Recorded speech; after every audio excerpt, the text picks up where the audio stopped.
Hello, this is Reverend Don Lewis, and welcome to another episode of Living the Wiccan Life.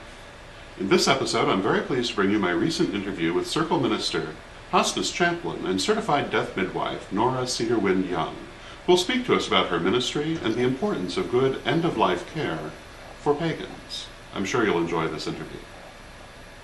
I'm Nora Cedarwind Young. I am a Circle Minister. I am also a Hospice Chaplain, Pagan Hospice Chaplain in Washington State, and a Certified Death Midwife and Green Burial Educator. And we're here tonight at a party honoring Circle's 35th anniversary. Yes, we are. 35 years. And how did you come to be associated with Circle? Well, it started through my husband, who had known Selena prior to the acquisition of land, back when the days of sending out postcards that said, if you've received this postcard, please send $5. We want to buy land. And so both my husband and I had been recipients of that, but my husband, because of his upbringing in the Chicago area and Wisconsin area, had a close proximity to Selena. Myself, from a distance. And when we hooked up, many, many years later, I knew of his affinity. On our very first date, we discussed our hopes and dreams for our lifetime, and we both explored the fact that we had both wanted to attend a PSG with a partner. He had been to many PSGs. I had never been to PSG. So I was like, wow, you've been to PSG? Please take me. And the next year we attended our first PSG together, and it was a momentous event. And we've been together ever since. That's a wonderful Valentine's Day story. Relationship, absolutely. Now, would you like to talk a little bit about your work? I would. I am a certified death midwife, so my work encompasses end-of-life realities and death at home. I'm a green burial educator also, and an end-of-life planner. I'm also the first Pagan Hospice Chaplain in the nation. So I kind of expanse a lot of things. I do a lot of education, but more than anything, I am about empowering people about the choices they have available to them at home at end of life. And I do a lot of education around this because the modern day funeral industry costs folks a lot of money. Not that I don't want to have good relationships with our modern day funeral providers, but many of us earth-centered people are about having choice available to us and greener options. And when you consider what we bury every day, every year in the United States, unnecessarily for the sake of a formal burial, we could be making these much more green traditions, as we have for many, many generations prior to the generation in which we live. You know, people are re-embracing this. And for many of us, of the baby boomer generation, we have elderly parents, we have aging partners, and hey, we're getting a little bit older ourselves. So we're embracing the concept of end of life. We're looking at it. We're saying, I need to make some conscious choices around this. I need to realize how my end of life is going to affect the resources that Gaia has to offer us. Do I want to embrace womb-to-womb consciousness? Do I want to be someone that is returned to the earth in a green consciousness? I could be a sandwich for a tree. And do I want that, or is cremation the best choice for me? I really don't care what people choose, as long as they've been given good information, are able to make informed consent, and they're able to make a decision based on having all the information presentable to them, and, you know, able to make a choice that speaks to their hearts. So that's kind of the education that I do around the earth, as well as supporting families for death at home and home funerals. Yeah. You were telling me earlier about the effect that home funerals have for people. It is an amazing effect, and thank you for bringing that up.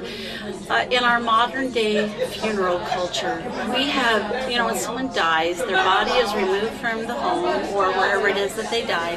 They are taken away to a funeral home director. They are pumped full of chemicals and artificial coloring. We all show up in clothing that we're uncomfortable in for like an hour or 2 hours, where we're expected to be presentable to society. Usually someone who never even knew the deceased is presiding over them. And we can't keen and wail and grieve in the ways that we need to. We had this neat little hour and a half period where we're expected to grieve and then say thank you very much for showing up, all is well, I'm going to be back to work in a few days. When we do home funerals, the death of our beloved dead usually occurs at home, and if not, we can still bring our beloved dead back home. And we can have their body at home for 3 to 5 days. We preserve the body using dry ice, which is totally legal in all states. We can do art therapy of adorning their cremation container if they choose cremation. We can also have the empowerment of planning a green burial. Children can come in and out. We can circle around. We can laugh. We can cry. We can sing. We can mourn. But to have several days with our beloved dead, the healing is facilitated. And through this process, what the ultimate result is, people come up to you and say, oh, you know, it's so-and-so crossed over. That was the most beautiful experience of our life. Instead of, I'm still really feeling grief and pain over not having processed the death of Uncle Joe, you know, and when we can have him at home and touch him and stroke him and bathe him and anoint him and prepare his cremation container and transport him, you know, right up to witnessing a cremation, if cremation is, or witnessing the burial into the earth, if that is what the person has chosen. It is empowering to us as a people, it's affirming to the wishes of our beloved dead, and it's healing to those of us that survive. The cycle of life goes on. How did you come to this path? Well, it was a long journey, but it truly came through the pagan path, honoring the cycles of the season, that everything that lives dies, and everything that dies is reborn again. And it's very simple. I can't argue with it. Did have an experience with a close friend in the 80s who had an infant son that was hit and killed by a hit-and-run driver. And it was very challenging to tell my young children who were his best friends that Ben would no longer be able to come over and play again. And I was given this great book that explained that everything that lives dies. If it's a flower, an oak tree, an elder, a dog, a cat, you know, a stone, everything that lives dies, and they all have a life cycle. And we must not fear this because it is the truth.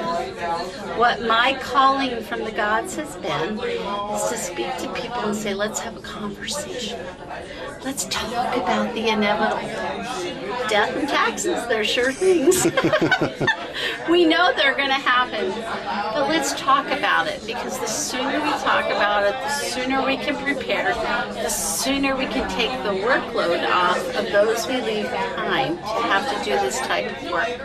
I also educate people to the place of make a plan.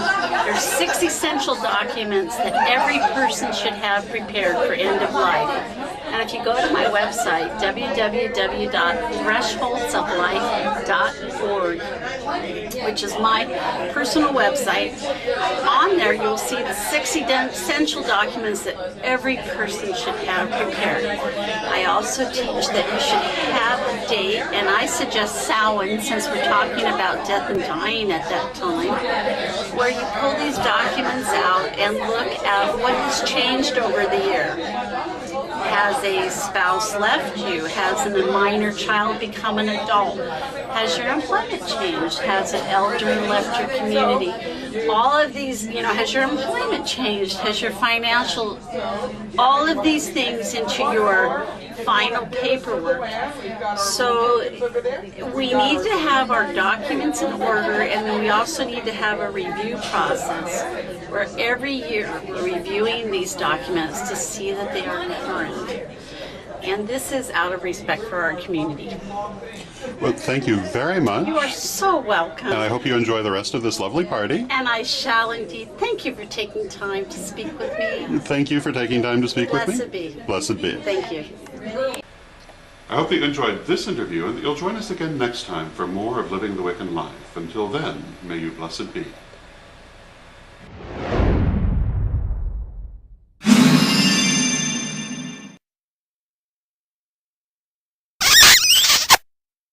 Aww.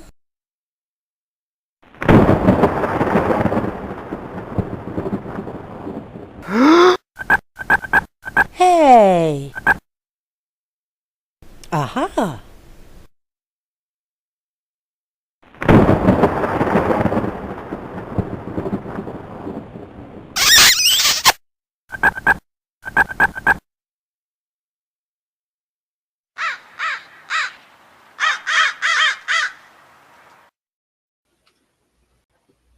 This October, the world of pagan voices comes together in one global gathering, the Pagan World Congress. 5 days, over 100 hours, speakers, rituals, music, and town halls streamed across the world. Join the conversation, shape the future, be part of history. The Pagan World Congress, October 9th through 13th, 2025. Online at paganworld.co.